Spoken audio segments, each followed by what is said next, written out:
Hello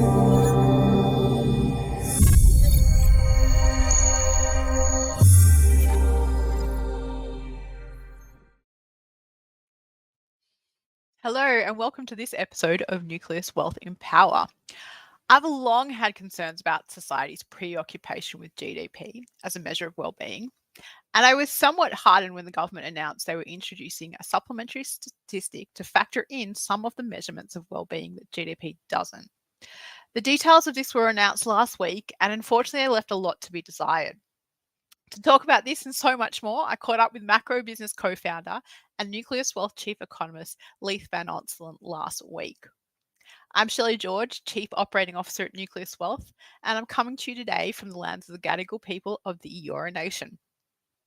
We love bringing you content at Nucleus Wealth, and you can help us continue to do so by subscribing, liking, and clicking the YouTube bell to be notified when there's more.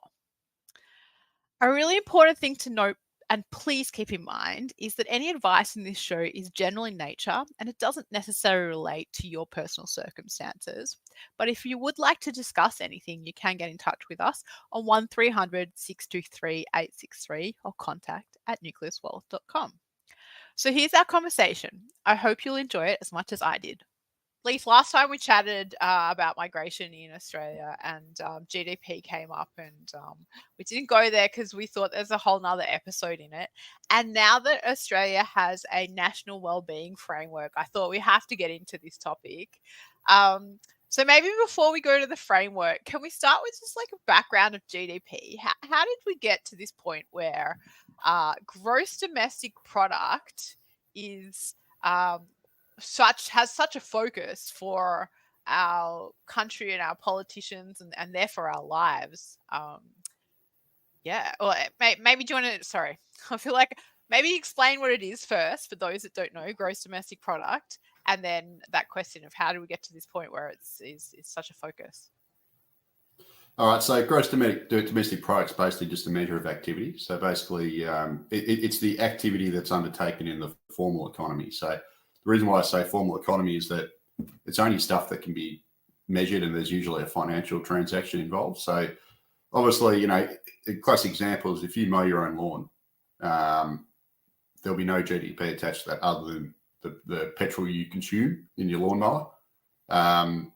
Whereas if you hire someone to mow your lawn, the same job gets done, but that'll count to GDP because that person you've paid, there's been a market transaction in that. It's pretty much just a measure of economic activity, and it's pretty much it's fairly useless from a welfare perspective because going back to our last episode, it's a quantity-based measure. So obviously, if you grow the population like a science experiment by 2% a year, well, you're going to increase GDP by about 2% a year. So it doesn't count what the per person implication is, which that in itself makes it ridiculous. But also GDP also, it's also fairly, there's a lot of stuff it doesn't measure. So as I said, all the non-market transactions. So if you do your own housework, all that sort of stuff, none of that gets measured. If you mind your own child, that's not measured. But if you pay someone to mind your child, that gets measured. There's all that. And also it doesn't account for waste. So classic example is I live in a decent house in Melbourne. It's in pretty good nick, built in 1940. If I was to decide to just upgrade this to a slightly better house and I demolished it and then rebuilt it, the demolishing of my house would be counted as GDP.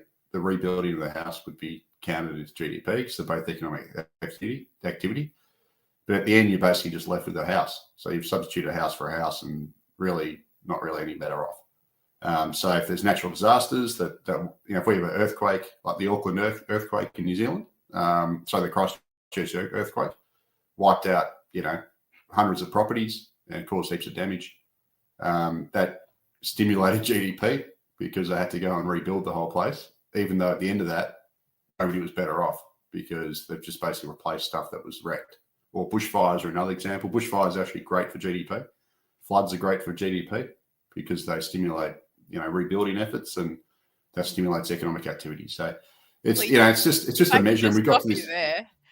That reminds me of an episode we did on investment insights recently with Steve Keen, and he's doing some work into climate change.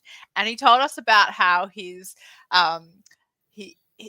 superannuation fund actually wrote to him and said, the best scenario is if we get warming of around 2%. For your superannuation, that we think that's where you'll have the most growth in your superannuation. And as you're telling me about these natural disasters and how good they are for GDP, it just reminded me of that. It's not. I think I'm laughing because it's so horrifying to me that just this story. We'll be back with the investment insights very shortly. Nucleus Wealth is an active and passive investment manager. If you like what you're hearing and want some help with your investing, we can do it for you via our active portfolios.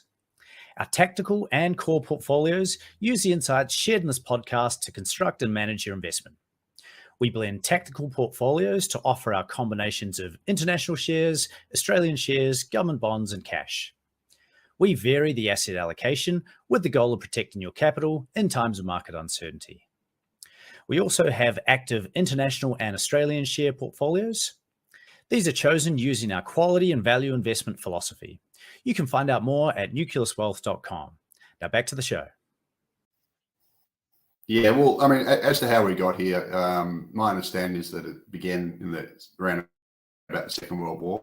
So basically, they needed a way to basically measure the war effort and how production was going. So they created this GDP measure, which is then adopted globally, and it's pretty much the default economic measure now, which everyone, or most economists focus on, most policymakers focus on.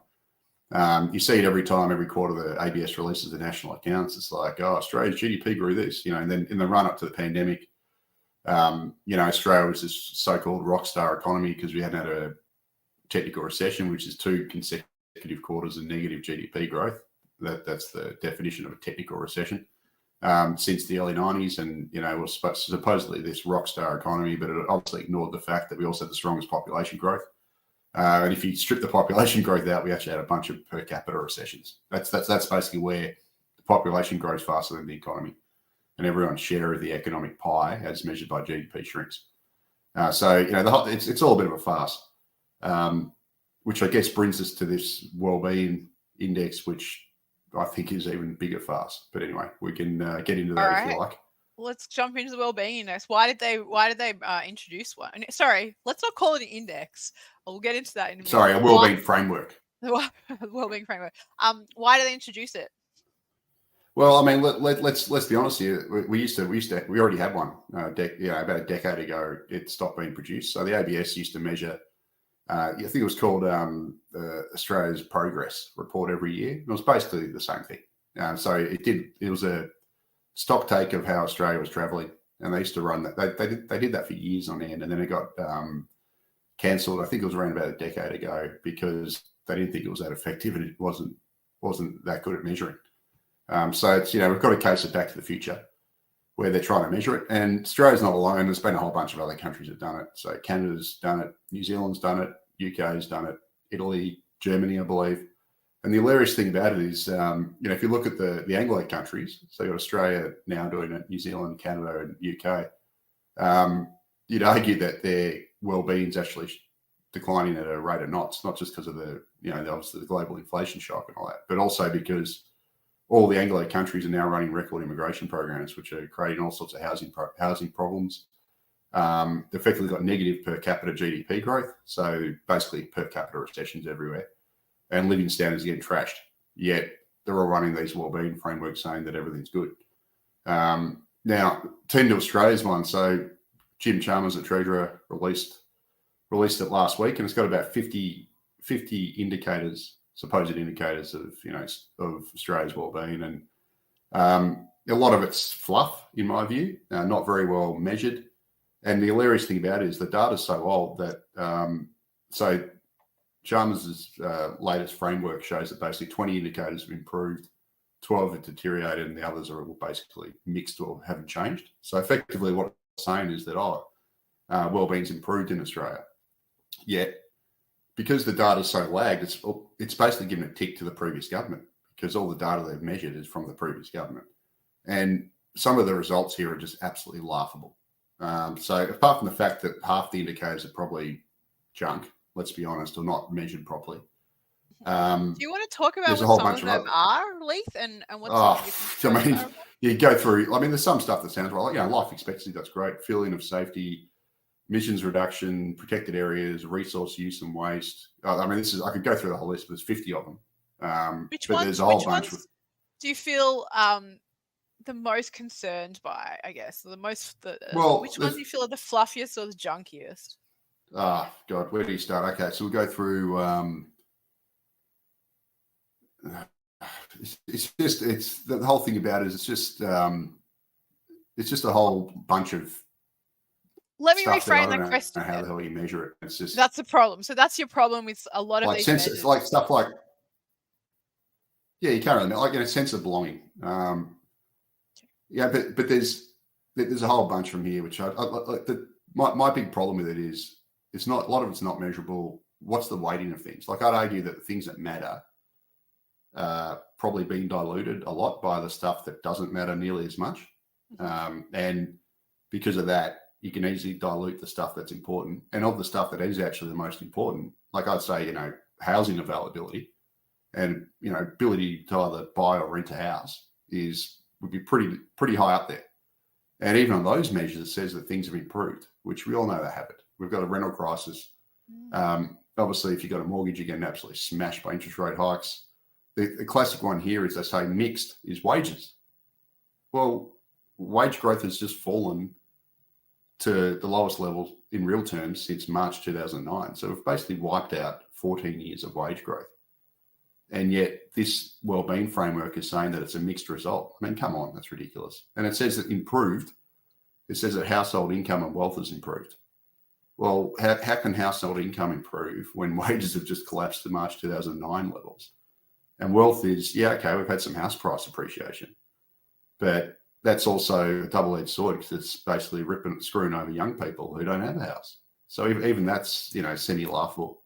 There's a whole bunch of measures here which just don't make sense. And my view on all this stuff is if something doesn't look right, it usually isn't. And this doesn't look right. It's one of these things where it sounds good in theory, but the way, it's basically an opportunity. They've created so many areas, 50 measures. A lot of them are a bit fluffy, very hard to measure. It's not updated. Does it produce a number? I assume because you're talking about weighting that it produces a number. I'm looking at your article that you wrote where you list all of them and the categories that they've been put in at this point in time: improved, stable, little change, deteriorated, so on and so forth. Is there actually a number that they produce at the end of it? No, well, not currently. I mean, that list wasn't produced by me. That's actually from the government. So all they've done so far is that they've basically got, they put these 50 indicators in the bucket. So they say 20's improved, 7's got stable, little change, 12 have deteriorated, mixed are 8. So I don't even know what stable, little change sounds like mixed to me. And there's also one called no comparison over time where they've got 3 indicators. So, my issue is that they've done 50 of these really broad indicators and they've created it. So basically the more indicators you have, the more easy it is to cheat the stats, in my view.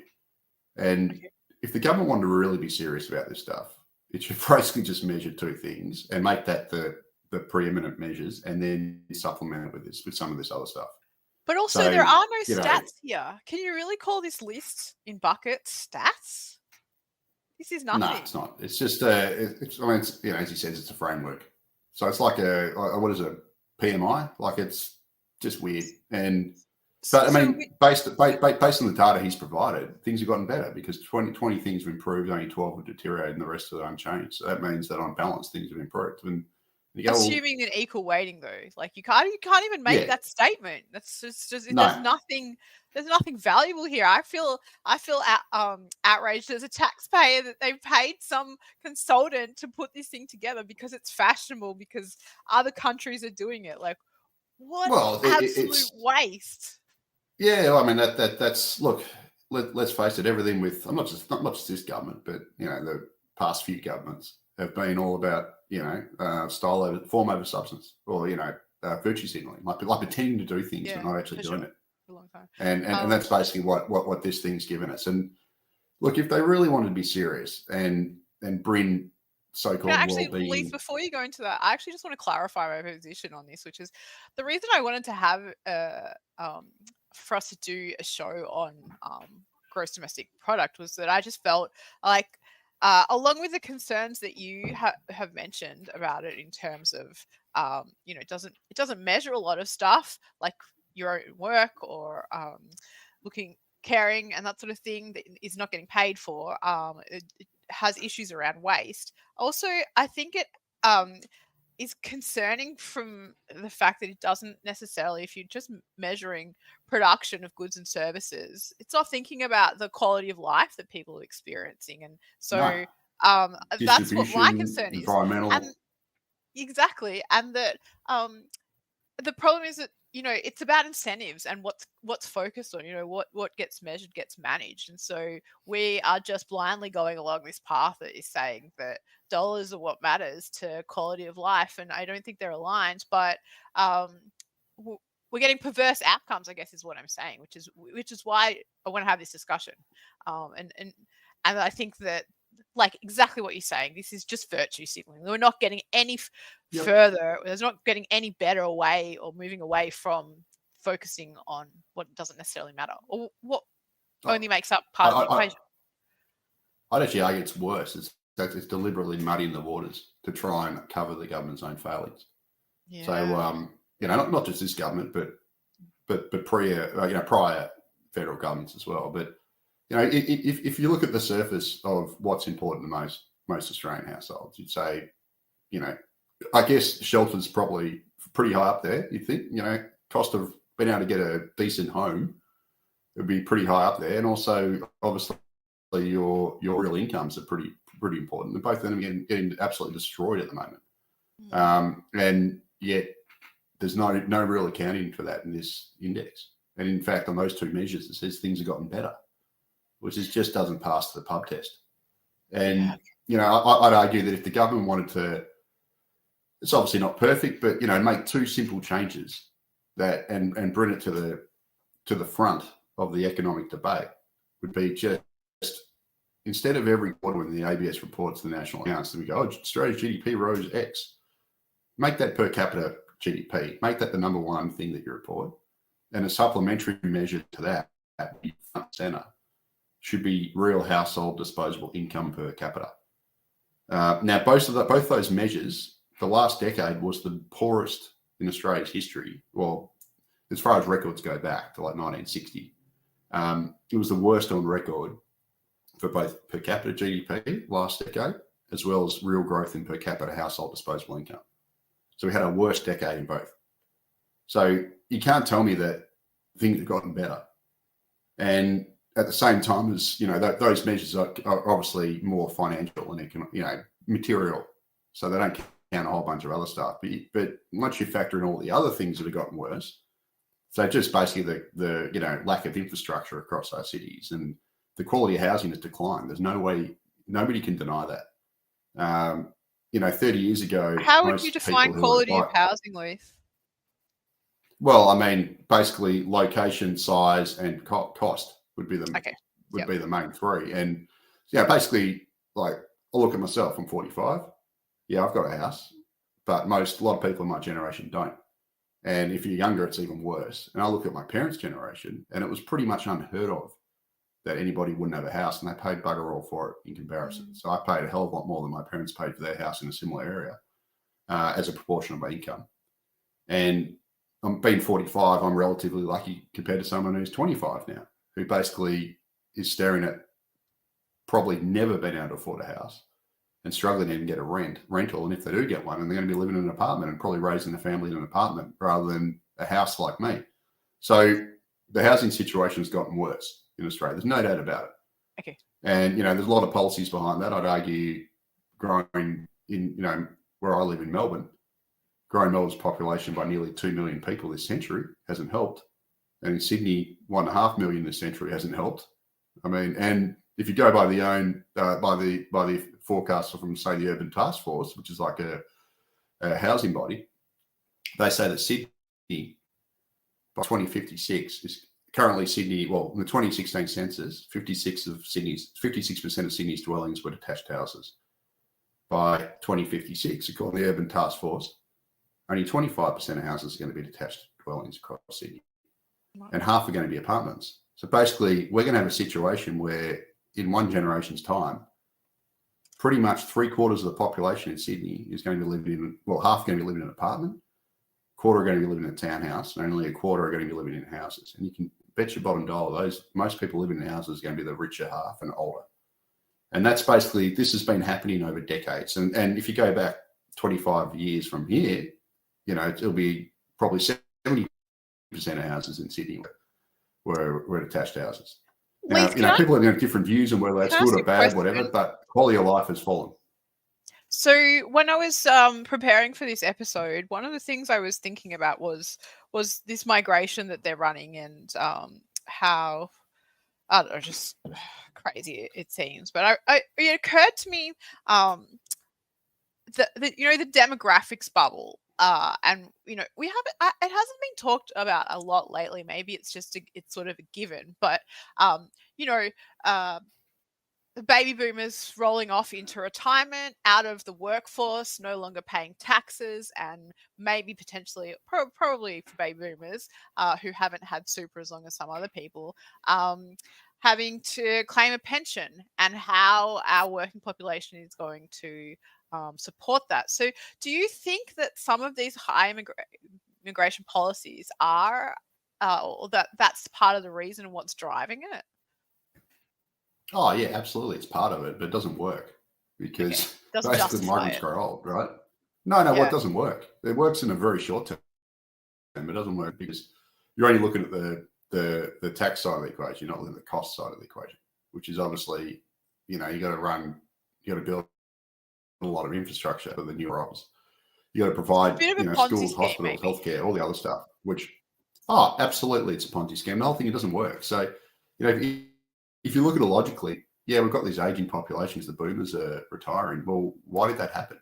Because we had a baby boom after the Second World War, and we also had a migration boom. So, Australia's population in 1950 was 8 million people. Now, it was definitely too low. Like, I'm not one of these guys who's like, you're going to have zero migration. That's ridiculous. But I don't agree with the levels we've had in the last 15 to 20 years, when before that, it was less than half those levels. So the whole thing is, one of the reasons why I've got an aging population now is because we imported a whole bunch of people from overseas in the 50s and 60s who, guess what? They're now old. Right. And they're now helping to create the aging we've got now. So the solution now is, hell, we've got to import tons of people right now to basically, paper over gaps of people getting old who we imported 40, 50 years ago. What's going to happen in 40 years' time? We're going to have to play this, the same game again, where you're going to have to import even more people to cover the current cohort you're importing. And it just means that the population is going to forever grow big. Yeah. And it is the ultimate Ponzi scheme. And smart countries don't do this. So the Scandinavian countries don't do this. And, of course, they also tax their resources properly. So they're actually swimming in tax revenue. But unfortunately, we've done the opposite. So we tax older Australians ridiculously low, whether it's through the superannuation system or, offering tax. So two superannuation system is the main one, or we don't tax property properly, we don't tax wealth, all that sort of stuff. And that's left us with less tax revenue. I'd be quite happy to get someone from, some experts from Norway to come across here and basically, run roughshod through our taxation system. And guess what? The Norway's sovereign wealth fund now is worth about $300,000 per citizen over there, in a country of about the size of Victoria, size of Melbourne.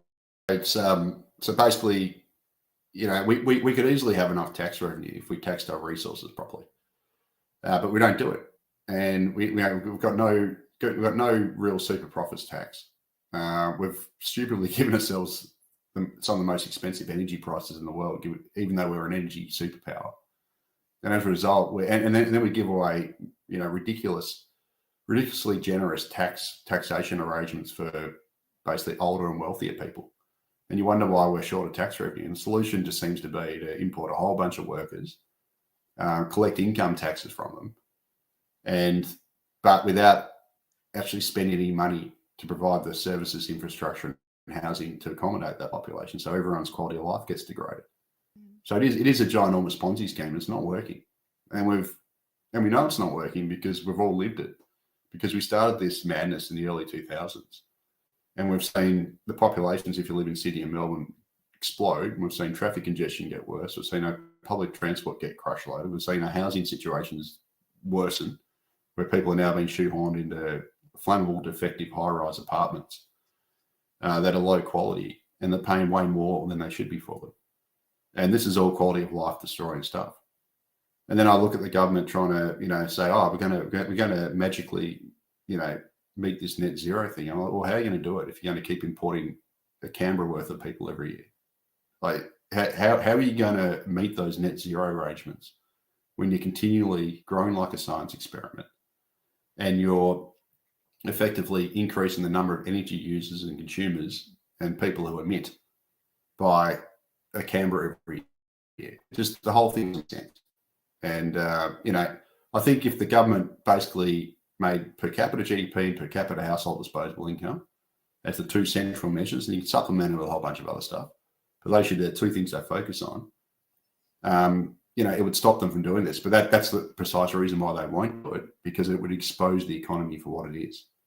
They wouldn't be able to keep just running this Ponzi immigration system to boost headline economic growth while per capita outcomes get worse, because it would show that it's not working. It'd show that we're in a per capita recession, and that per capita GDP has been growing poorly for years and it will continue to grow poorly. And it'll show that households are actually not getting anywhere economically, let alone, if you look beyond that to all the externalities. So, that's what the government should do, but they won't do it because they know it would expose it, and it would expose the economy for what it is. And one of the reasons why we're at this published is per capita GDP published, Leith? Oh yeah, it's published as part of the national It's account. just not focused on at all. No, and nobody reports that. The government does. So when the next national accounts release comes out, right, in early September, so it comes out first week of the quarter, and it'll be for the June quarter. The day that comes out, Jim Chalmers will get up in front and do a media release, because they do it every time, and he'll talk about Australia's GDP growth. Oh, the Australian economy grew by this. We're great, rah rah rah. He did it last quarter. He didn't mention the fact last quarter when the Australian economy grew by 0.2% over the quarter, which is pathetic, and the population grew by 0.4%. We actually went backwards by 0.2%. But he didn't mention that. He mentioned that the economy grew. Oh, it was the consecutive quarter of growth after the COVID recession, or whatever it was. But when in fact everyone sliced the pie, she fell. And according to the Reserve Bank's own forecast, we're going to have 2 years of the economic pie shrinking. But because we're running the biggest population growth in the nation's history, it's still going to grow in aggregate. So the pie is going to grow, but everyone's share of the pie is going to shrink. And this is how running this big migration makes things look better than they are. And it's a way to basically, do a bait and switch on the populace. And at the same time, the federal government loves it, because I think I mentioned this last time. The way the tax system's set up is that the feds get about 80% of the tax revenue, or 82% if you want to be precise, whereas the states and local governments only get 18%. And what this means is that the government, the federal government, and one of the reasons why it's gone back into surplus is because we had this huge immigration, created a lot of jobs, basically just churn, because people have come in and they've taken up jobs, and the federal budget's expanded because they've got all this extra income tax as well as company taxes from the commodity price boom, and which has obviously pushed up all our energy costs. So we're paying for that. So the federal government's benefited, but then you've got the states who are drowning in debt. So New South Wales, Victoria, in a dire situation where now they're cancelling projects left, right, and centre because they can't afford to fund them. Which means that we're going to have even less infrastructure to try and cater for this explosive population growth. So the federal government just benefits from immigration while the states suffer. And we, as individuals, suffer even more, because then the state's in order to try and build infrastructure for all this extra population growth, which they never succeed in doing, they then sell off everything to get some quick. They go down to cash converters, sell off their family jewels, get some quick cash, use it to buy some infrastructure. It's never enough, and then we're left with less infrastructure than we need, as well as everything being privatised, and we're all paying tolls and everything, and user pays charges. It's basically what's happened in Australia. It's pretty depressing stuff, and also I blame the federal. We'll be back again shortly. If you like what you're hearing but want a low-cost passive option, Nucleus Wealth is the first to offer passive direct indexing in Australia. The first generation of passive investing was index funds. The next gen was ETFs. Now direct indexing is here with significantly more customization and control. The benefit of direct indexing is you can add or subtract investment themes, and we have almost 100 different options to choose from. For example, you could buy an international share direct index portfolio that excludes fossil fuels and arms manufacturers and has a tilt towards cybersecurity and cloud computing. Alternatively, you could buy a portfolio with no screens and an extra exposure to nuclear power and defense contractors. You can find out more at nucleuswealth.com. Now back to the show. I used to work at the Australian Treasury from 2003 to 2006, and the first thing you do when you're a Treasury person, you start there. You have you and everyone else that starts. So I was on the graduate program back then. I was saying that Secretary at the time, Ken Henry, indoctrinated us all in what they call this 3 Ps framework. So this is Treasury's wellbeing framework.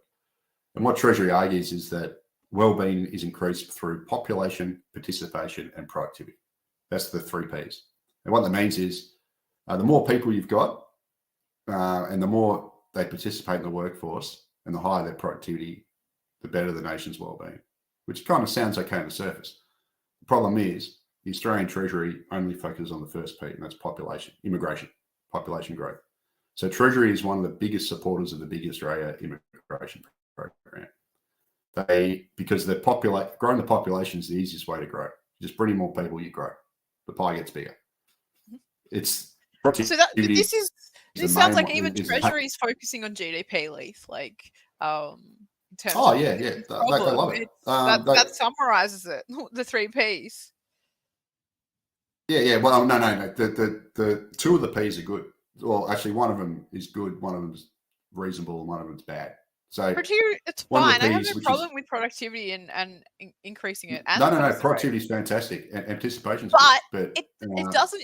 These 2 things in and of themselves don't mean that as a society we're better off, do they?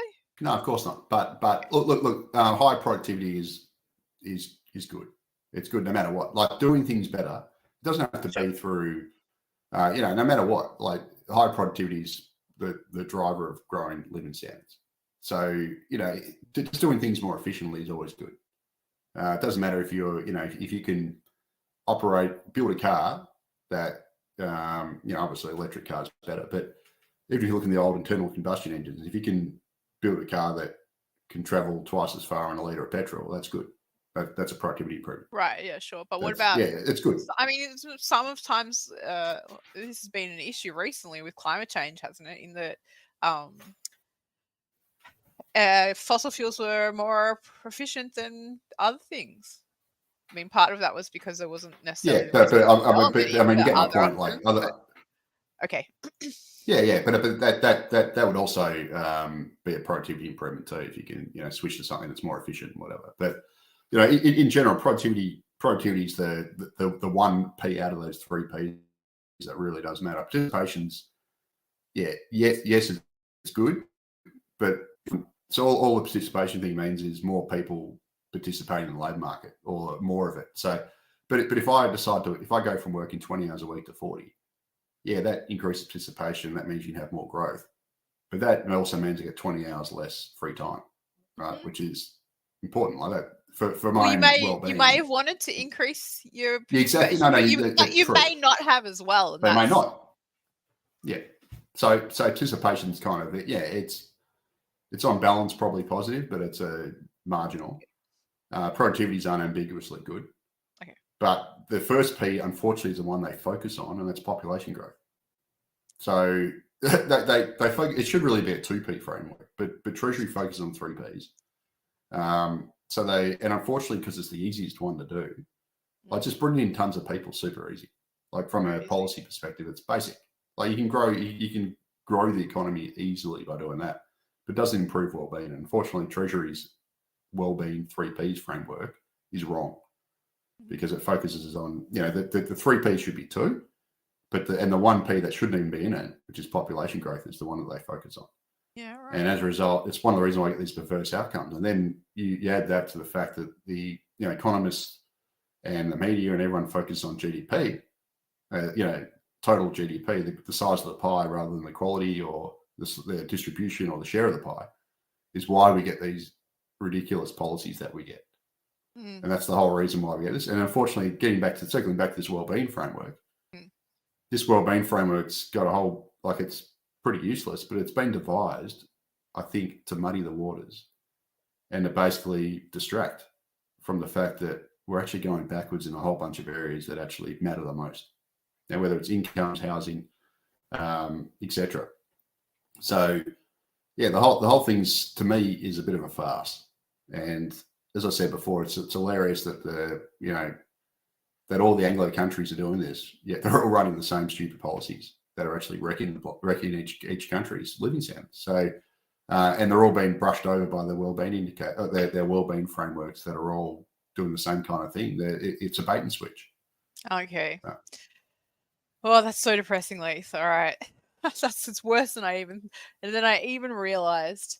But I guess on the positive side, as you've said, really, if we wanted to understand a lot better going on, there are measures that are already there, like per capita gross domestic product or real household disposable income per capita as well, right? Mm-hmm. Yeah, well, actually, real household disposable income per capita is way better than per capita GDP. But do we have that?